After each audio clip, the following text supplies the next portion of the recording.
ओम शांति। हम नवरात्रे मना रहे हैं या नवरात्रे में बन रहे हैं। और मनाना मतलब हमारा मन भी धीरे धीरे बन रहा है और मन खुद को भी मना रहा है। तो आज चतुर्थ दिवस है, फोर्थ डे या कहें चौथा दिन है।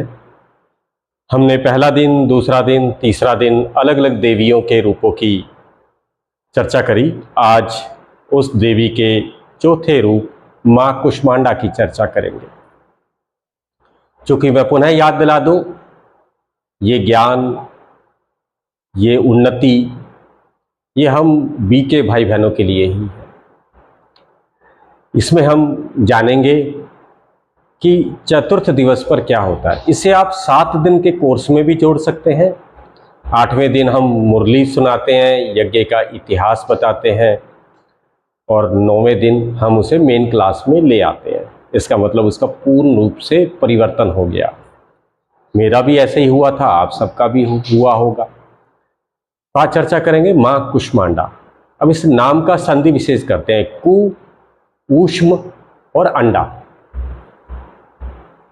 ये बताया गया है पौराणिक कथाओं में कि एक समय था जब इस सृष्टि पे कुछ भी नहीं था, चारों ओर अंधकार ही अंधकार व्याप्त था। ऐसे समय में मां कुष्मांडा ने अपनी मंद मुस्कान और हंसी से इस ब्रह्मांड की रचना की। महादेव उसके पास आए, ये झूले पर थी, ऐसा सीरियल्स में भी दिखाया गया है और किताबों में भी लिखा है। तो वो झूला झुला रहे थे महादेवी ने। झूला झूलते झूलते इनके दोनों हाथ दोनों तरफ ऐसे हुए और इनके हाथों से इनके शरीर के अंग अंग से ऊष्मा निकली और वो जाके ग्रह निर्माण करने लग गई। तो पूरा सौर मंडल, गैलेक्सी सब निर्मित हो गए। तो ये जनक कहलाती हैं ब्रह्मांड की। इसकी हम पूजा अर्चना करते हैं नवरात्रों में। कहते हैं ये सिद्धि देती है, सृजन की देवी है। तो कुछ भी सृजन करना हो तो इसके पास आते हैं। इसका गहरा अर्थ आध्यात्मिक, जो सच मायने में आत्मा का अध्याय है, उसके आधार पर हम चौथे दिवस पे चलते हैं। तो जब ये मेरी अंतर की यात्रा चौथे दिवस पे चल रही है, तो मैंने कहा जब अंतर की बात है तो अंदर का संसार, अंदर का वर्ल्ड और अंदर का ब्रह्मांड। बाहर का ब्रह्मांड तो अनादि है, इसे किसी ने भी नहीं रचा, और जब रचा नहीं तो इसका विनाश भी नहीं होगा, ये सदा है। बताया कि मैं जब पहले दिन स्व परिचय, दूसरे दिन परमात्म परिचय के साथ उसके साथ संबंध, तीसरे दिन मैं सेवा में उतरी। चंद्र घंटा बताया कि मैं सुगंधित और अलौकिक आवाजें मतलब मैं परमात्मा से जो बात कर रही हूँ वो केवल मुझे सुनाई दे रही है और परमात्मा को और मेरे आसपास बैठे किसी को भी सुनाई नहीं दे रही। तो ये अलौकिक आवाज। लोगों ने सोचा अलौकिक आवाजों में कुछ शंख की आवाज सुनाई देगी, घंटियों की आवाज सुनाई देगी, कुछ अलग अलग आवाजें सुनाई देंगी और सुगंध आएगी। सुगंध का मतलब है सुख, पवित्रता, शांति, प्रेम। इन गुणों को अपने जीवन में अपनाना मतलब जीवन सुगंधित हो जाना। दुखमय जीवन मतलब जीवन बदबू से भर जाना। तो कुष्मांडा, कु शब्द, कुछ लोग बताते हैं कु मतलब थोड़ा, लेकिन हमारे यहाँ कु मतलब कुमारी, कु मतलब कुमार, ऊष्म मतलब ऊर्जा, पवित्रता की ऊर्जा, और अंडा मतलब जो भगवान ने मेरे मन में, मेरे अंतर मन में रोपित किया है बीज, उसको मैं अपने स्व पुरुषार्थ, उमंग, उत्साह से और तपस्या से उसको ऊष्मा प्रदान करूं ताकि उसमें से सृजन हो। नए युग का। मैं फिर कह रहा हूं, बाहर वाला युग तो होगा ही होगा नया, लेकिन मेरे अंदर नया जीवन, नया युग का उत्पन्न। कुष्मांडा मतलब मैं अपनी आत्मिक ऊष्मा से, बाबा के साथ संबंध और उसके योग से प्राप्त ऊष्मा से, मेरे जितने भी संकल्प रूपी अंडे हैं, ब्रह्मांड को बोलते हैं ना, अंडा आकार में बाबा और हम सब आत्माएं वहां रहती है, अंडा आकृति। तो वो अंडा अर्थात बीज, जो जो संकल्प मैंने किए कि अब भगवान का ही बन के रहूंगी, भगवान के ही कार्य में आऊंगी। कल हमें पता लगा समय का ज्ञान, सृष्टि चक्र का मतलब ज्ञान हमें पता लग गया। ये दूसरों को सुनाने के लिए सृष्टि चक्र नहीं है, सत्ययुग, त्रेता, द्वापर, कलयुग, संगम युग। समय का ज्ञान कि अभी अगर परिवर्तन नहीं किया तो कभी भी नहीं कर सकेंगे। मुझे खुद महसूस होता है कि जितने भी वर्ष ज्ञान में चलते हुए हो गया है, तो जैसे जैसे समझ के पट खुलते हैं, दरवाजे खुलते, तो पता लगता है शायद इससे पहला जो समय बीता है उसको और अच्छे से सदुपयोग कर सकता था, स्वोन्नति और ज्यादा हो सकती। तो ये समझ बढ़ती जाती है। तो मेरे संकल्पों में जीवन प्रदान करने की शक्ति, मैं आत्मा इस पूरी देह में सूर्य की भांति चमक रही हूं। और कहते हैं मां कुष्मांडा सूर्य का ही तेज है, और ये सब मेरे कर्मेंद्रियां हैं। इसको अलग अलग ग्रह कहा लो, पूरे सिस्टम को सोलर सिस्टम कह लो। दिल है, दिमाग है, और शारीरिक पुर्जे हैं या गुण हैं, सभी। तो जब ये आगे बढ़ते हैं इसमें, तो मुझे सृजन तो करना ही है, यहाँ स्थापना है, मास्टर ब्रह्मा बनकर मुझे उत्पन्न करना है। कोई भी चीज़ जब बनती है तो पहले मानसिक रूप से बनती है इमेज, फिर वो बाहर बनती है। तो मेरे अंदर जो इमेज बन रही है नई दुनिया की, नई दुनिया आएगी नहीं, मुझे नई दुनिया के लायक स्वयं को बनाना है। जब मेरे मन में नई दुनिया बननी शुरू हो जाएगी, मैं अंदर ही अंदर नई दुनिया के अंदर विचरण करना शुरू कर दूंगा। मेरा संसार बदल जाएगा। संसार मतलब मेरे रिश्ते, नाते, भाव, प्रभाव, अभाव सब बदल जाएंगे। तो मैंने नया ब्रह्मांड अपने लिए रचा है। इस तरीके से हम और बढ़ते हैं। चक्र की बात करें तो बताया था, पहले 3 चक्रों की हम चर्चा कर चुके हैं। तो आज का चक्र है अनहद चक्र। अनहद चक्र की स्वामिनी मां कुष्मांडा है। अनहद, अन मतलब विपरीत, अनसुना मतलब जो नहीं सुना गया, हद मतलब लिमिट।